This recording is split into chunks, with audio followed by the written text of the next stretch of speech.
মানুষ যখন জন্ম নেয় তখন তার সাথে তার জিহ্বাও জন্ম নেয়।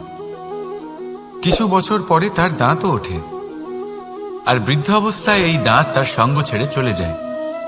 কিন্তু জিহ্বা তখনও সঙ্গ দেয়, কারণ দাঁত কঠোর হয় কিন্তু জিহ্বা কোমল হয়। ঠিক সেরকমই আপনি আপনার অস্তিত্ব বেশি সময় অবধি অক্ষুণ্ণ রাখতে চাইলে আপনাকে জিহ্বার মতো কোমল আর নমনীয় হতে হবে, যাতে যেমনই পরিস্থিতি আপনার সম্মুখে আসুক, চড়াই আসুক বা উতরাই, দুঃখ আসুক অথবা সুখ, ক্ষতি হোক বা লাভই হোক, আপনার অস্তিত্ব যেন না ক্ষুণ্ণ হয়। কঠোর হওয়ার ফলে আপনার ভেঙে পড়ার সম্ভাবনা অনেক বেড়ে যায়। সমস্যা যেমনই হোক, দুঃখ আসুক অথবা সুখ, কোমলতার সাথে সাহসের সাথে তার সম্মুখীন হন। রাধা রাধা। মন্থন। আমরা সবাই এটাই জানি যে অমৃত পাওয়ার জন্য সমুদ্র মন্থন করা হয়েছিল, কিন্তু এর পিছনে যে মহান উদ্দেশ্য ছিল তা বেশিরভাগ লোকই বোঝে না। আজ সেই মহান উদ্দেশ্য আমি আপনাদের বুঝিয়ে বলছি। আমাদের জীবনে এই অমৃত লাভ করার জন্য পথপ্রদর্শক হয় মন্থন। তারপরে আমরা করি প্রতিজ্ঞা, তারপর নিই প্রস্তুতি, যেটা দেবতারা আর অসুরেরা একসাথে করেছিলেন। তারপর আমরা করি চেষ্টা। বাসুকীর মুখ থেকে বিশ্বশ্বাস নির্গত হওয়া এটা প্রারম্ভিক বাধা হয়ে দাঁড়িয়েছিল, তবুও আমাদের লক্ষ্য দৃঢ় ছিল। যদিও সমুদ্র মন্থন থেকে হলাহল উঠে এলো, আমরা ভয় পাইনি, আমরা সেটার মোকাবিলা করলাম। ঠিক সেই পথেই যখন আমরা অনেক অমূল্য রত্ন পেলাম, নক্ষত্র পেলাম, সেটার প্রতি আকর্ষিত না হয়ে অমৃত লাভ করার পরেই আমরা শান্ত হলাম। এইভাবে যদি আপনি নিজের জীবনে প্রতিজ্ঞা, প্রস্তুতি, চেষ্টা, দৃঢ় নিশ্চয়, অটল থাকা আর আকর্ষণ থেকে বিরত থাকেন, যদি এইসব গুণ আপনার ভেতরে একত্রিত করে নেন, তাহলে আপনিও আপনার জীবনের অমৃত অবশ্যই লাভ করবেন। রাধা রাধা। মানুষের কোন বিষয়ে অহংকার থাকে? সময়, ক্ষমতা, শরীর আর সম্পত্তি। আর এই চারটেই সর্বদা সঙ্গে থাকে না। কি বিচিত্র ব্যাপার! আপনি নিজেই দেখুন। সময় আজ ভালো হলেও কাল অবশ্যই খারাপ হতে পারে। ক্ষমতা আজ আপনার থাকলেও কাল তা নাও থাকতে পারে। এই শরীরটা তো নশ্বরই বটে। যত আপনি বার্ধক্যের দিকে অগ্রসর হবেন, দুর্বল হতে থাকবেন, সৌন্দর্য ক্ষীণ হতে থাকবে। আর সম্পত্তি আজ আপনার, কাল অন্য কারোর হয়ে যাবে। আর এই সমস্ত নশ্বর জিনিসে মন কেন্দ্রীভূত করতে করতে ব্যক্তি ভুলে যান সেই বিষয়গুলি যা সর্বদা আপনার সাথে থাকবে, আপনার ঢাল হবে, আপনার সম্বল হয়ে থাকবে। আর তা হল আপনার স্বভাব, বুদ্ধি, সৎসঙ্গ আর খাঁটি সম্পর্ক। নিজের স্বভাব শীতল রাখুন, কর্মে বুদ্ধির পরিচয় দিন, সর্বদা ভালো মানুষের সাথে সময় কাটান, আর খাঁটি সম্পর্ক সর্বদা পালন করুন। জীবনে সর্বদা সুখী হবেন। রাধা রাধা। কথায় আছে যে ভাগ্যের খেলা অত্যন্ত বিকট হয়। দেবতারাও বুঝতে পারেন না যে এই খেলা কি। আমরা তো শুধু সাধারণ মানুষ। ঠিক আছে, সিদ্ধান্তের কথা বলি। সিদ্ধান্ত নেওয়া তো আপনারই হাতে আছে। কেন? দেখুন, ভাগ্য আপনার সিদ্ধান্ত পাল্টাতে পারে না, কিন্তু আপনার সিদ্ধান্ত, এটা আপনার ভাগ্য অবশ্যই পাল্টাতে পারে। তাই ভাগ্যের উপরে নির্ভরশীল থাকবেন না। মনোসংযোগ করুন আজকের সিদ্ধান্তের ওপর। শান্ত মনে বিচার করুন, তারপর সিদ্ধান্ত নিন, কারণ এই সিদ্ধান্ত এটা বড়ই গুরুত্বপূর্ণ। আপনার আজকের সিদ্ধান্ত আপনার ভবিষ্যতের কাঠামো। আপনার আজকের এই সিদ্ধান্ত ভবিষ্যতে সৌভাগ্য হতে পারে, আবার দুর্ভাগ্য হয়ে দাঁড়াতে পারে। সিদ্ধান্ত আপনার। রাধা রাধা। আমরা সবাই মন্দিরে যাই, ঈশ্বরের সামনে হাত জড়ো করে বসি আর নিজের ইচ্ছে প্রকাশ করি। কখনো ভেবেছেন ঈশ্বরের কেমন লাগতে পারে যে আমার ভক্তরা আমার কাছে আসে শুধুমাত্র নিজের ইচ্ছে পূরণের জন্য, আমার সাথে দেখা করতে নয়? অসংখ্য লোক মন্দিরে যান নিজের ইচ্ছে ঈশ্বরকে জানানোর জন্য। যদি তাদের ইচ্ছে পূরণ না হয় তারা হতাশ হয়ে পড়েন। এবার থেকে যখনই আপনি মন্দিরে যাবেন, ঈশ্বরের সামনে বসবেন, হাত জড়ো করবেন আর বলবেন, ধন্যবাদ, ধন্যবাদ ঈশ্বর যে আপনি আমাকে যা দিয়েছেন তাতেই আমি খুশি। শুধু আমাকে পথ দেখাবেন যে কিভাবে আমি নিজের কর্মের দ্বারা, শুধু আমার কর্মের দ্বারা সেই সব পেতে পারি যা আমি চাই। ঈশ্বরের থেকে শুধু চাইতে গেলে তাহলে ঈশ্বরের কাছে নিজেকে অনেক ছোট মনে হবে। কিন্তু যদি নিজের কর্ম করে তারপর ঈশ্বরকে ধন্যবাদ জানান, তাহলে সঠিক রূপে আপনি ঈশ্বর লাভ করবেন। রাধা রাধা। আশ্চর্য ব্যাপার, তাই না? আমাদের সবসময় আমাদের নাম ধরে ডাকা হয়, নাম দিয়েই আমাদের পরিচয়। এই নামই আমাদের ইতিহাসে স্থান বানাতে আমাদের সাহায্য করে। সুনাম অর্জন করতে মানুষ কি না করে থাকে, নামে যাতে কলঙ্ক না লাগে তার জন্য মানুষ কি না করে থাকে। জীবনে আপনি যা পেয়েছেন, অর্থ, সম্পত্তি, সুখ, এই সব কিছুই নামের কাছে মূল্যহীন। নাম সর্বদা উচ্চ স্থানে থাকে। এই নামকরণের অনুষ্ঠান আমাদের কাছে অত্যন্ত গুরুত্বপূর্ণ। এবারে আপনার কি মনে হয় আমি কোন নামের কথা বলছি? সেই নাম যা আমরা জন্ম থেকে পেয়েছি? না, আমি সেই নামের কথা বলছি যা আমরা নিজের কর্ম দ্বারা অর্জন করেছি। যা জন্মের সময় পেয়েছি তা মৃত্যুর সাথে চলে যাবে, কিন্তু যে নাম কর্মের দ্বারা অর্জন করেছি সেটা আমাদের অমর করবে।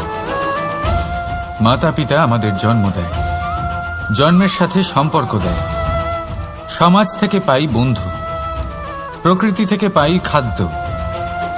যদি এমন কিছু থাকে যা আমরা নিজের যোগ্যতায় পাই, তা হলো আমাদের কর্মের ফল। সেই নাম যা আমরা আমাদের কর্মের দ্বারা অর্জন করেছি। তাই সর্বদা ভালো কর্ম করুন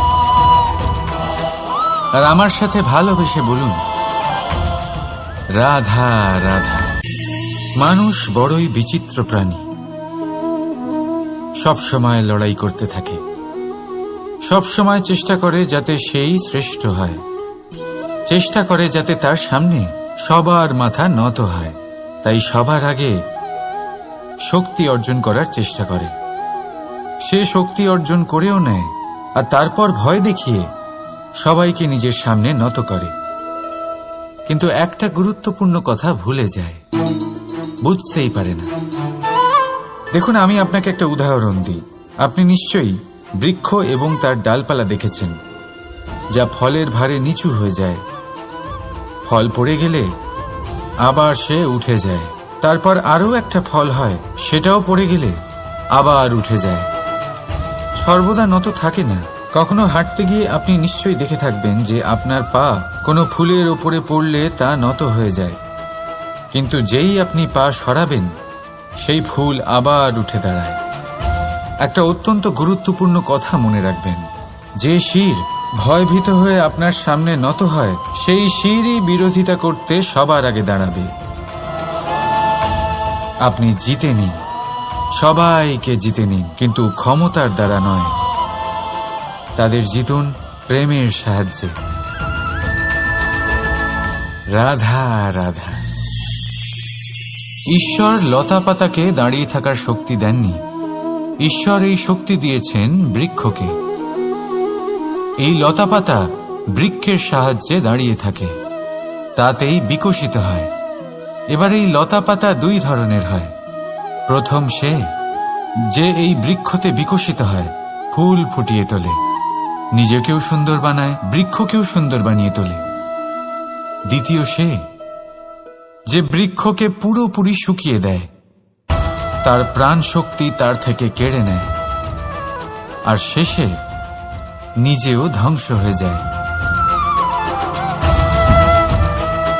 তাই মনে রাখবেন, যে ব্যক্তি সবসময় আপনার সাথে থাকে, সবসময় আপনার সম্বল হয়ে থাকে, সবসময় সে আপনাকে সাহায্য করে, আর যদি আপনি তার সাথে ছলনা করেন, আপনার অন্ত নিশ্চিত। এরকম কখনো করবেন না।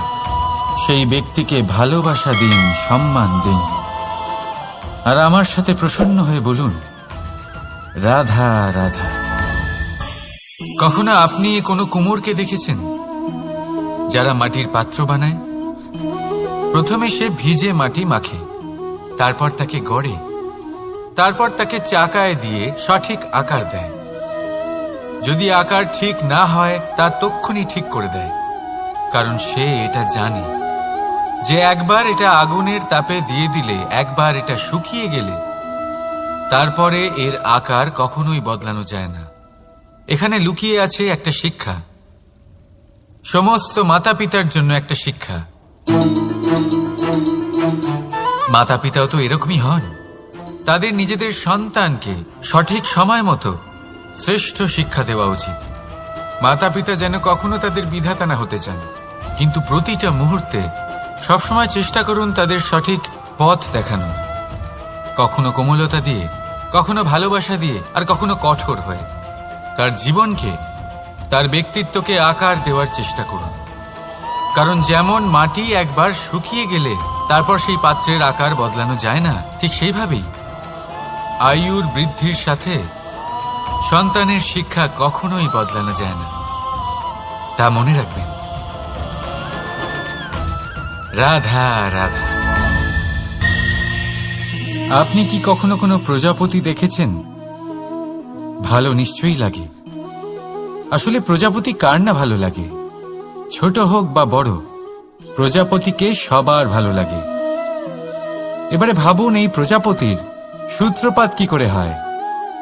এই প্রজাপতি শুরু হয় একটা গুটি থেকে, যেখানে সে সুরক্ষিত থাকে। গুটি ভেঙে যখন সে এই সংসারে আসে, তখন একটা কীট রূপে থাকে। কীট যে ভূমির ওপরে চলাচল করে, যে বৃক্ষের পাতার ওপরে সুরক্ষিত থাকে। তারপরে তার মধ্যে আসে আরো একটা পরিবর্তন, তার ডানা গজায়। তখনই সে প্রজাপতি হয়। তখন সে খোলা আকাশে উড়ে বেড়াতে পারে। সুন্দর সুন্দর পুষ্প থেকে সে মধু পান করে। কখনো ভেবেছেন যে প্রজাপতি ছাড়া আর কেউ এটা পারে না কেন? কারণ সে সেই গুটি থেকে বেরোতে পারে। যদি সে সেই গুটি থেকে নাই বেরোতো, সে উড়তেই পারত না, কখনো প্রজাপতি হতেই পারত না। আমাদের সাথেও ঠিক এটাই হয়। আমরা সবসময় সেখানেই থাকতে চাই যেখানে আমরা সুরক্ষিত থাকি। সেই সুরক্ষা চক্রেই আমরা থাকতে চাই, কিন্তু এই বিকাশ সুরক্ষা সীমা পার হওয়ার পরেই অর্জন করা যায়। তাই যদি আপনি জীবনে বড় কিছু করতে চান, মহান কাজ করতে চান, নিজের ব্যক্তিত্ব তৈরি করতে চান, তাহলে এই সুরক্ষা চক্র ভুলে যান। সুরক্ষা সীমা লঙ্ঘন করুন, এগিয়ে যান, প্রতিকূলতার সম্মুখীন হন, কঠিন পরিস্থিতির সম্মুখীন হন, সাহস করে এগিয়ে চলুন, আরো শক্তিশালী হয়ে উঠুন। তবেই আপনি জীবনে কিছু করতে পারবেন, তবেই আপনার ডানা গজাবে, আর তবেই আপনি এই সুন্দর আকাশে উড়ে বেড়াতে পারবেন। রাধা রাধা। আমাদের কোনো স্থানে পৌঁছতে গেলে একটা মাধ্যমের প্রয়োজন হয়। কিছু মানুষ এই মাধ্যমকে রাস্তা বলে, কেউ পথ বলে, আবার কেউ বলে সরণি। মানুষ নিজের লক্ষ্যে পৌঁছানোর জন্য এই পথেরই খোঁজে থাকে। কিন্তু মানুষ একটা কথা বুঝতে পারে না, যে এই পথে এগোতে গেলে এই পথকে পিছনে ঠেলাও অত্যন্ত প্রয়োজন। যদি এটা করার ক্ষমতা আপনার না থাকে, তাহলে আপনার পথ আপনাকে লক্ষ্যে পৌঁছতে দেবে না। দ্বিতীয় কথা, যদি নিরন্তর চেষ্টা আপনি করতে পারেন, যদি সেই ক্ষমতা আপনার মধ্যে থাকে, তাহলে আপনি যখন চাইবেন, যেখানে চাইবেন, নিজের পথ নিজেই বানাতে পারবেন। রাধা রাধা। আমাদের সব থেকে ভালো লাগে বিজয়, সব থেকে অপ্রিয় হলো পরাজয়। কিন্তু আপনাকে একটা কথা বলে দিই, হার নামক কোনো পরিণাম হয়ই না। যাই পরীক্ষা থাকুক না কেন, হয় সেটা জয়তে পরিবর্তিত হয়, নয় সেটা আমাদের কোনো শিক্ষা দিয়ে যায়। তাই কোনো কিছু নতুন শুরু করার আগে কখনো সংকোচ করবেন না। হয় জয় আপনাকে বিজয়ীর মালা পরাবে, নয়তো এই হার আপনাকে অমূল্য কিছু শিখিয়ে যাবে। রাধা রাধা। এই ছোট কাঠের ডাল দেখতে পাচ্ছেন আপনি? একটা বৃক্ষ থেকে এরম হাজার হাজার ডাল পাবেন, যা দিয়ে আপনি আগুন জ্বালাতে পারবেন, যা নিজে জ্বলে আমাদের ভোজন বানাতে সাহায্য করে থাকে, যা নিজে জ্বলে অন্ধকারে আমাদের আলোকিত করে। যদি এটাই অন্যভাবে দেখা যায়, তাহলে এমনই এক ছোট্ট ডালের টুকরো একটা ছোট্ট ফুলকিতেই নিজের সাথে হাজার হাজার বৃক্ষ জ্বালিয়ে দিতে পারে।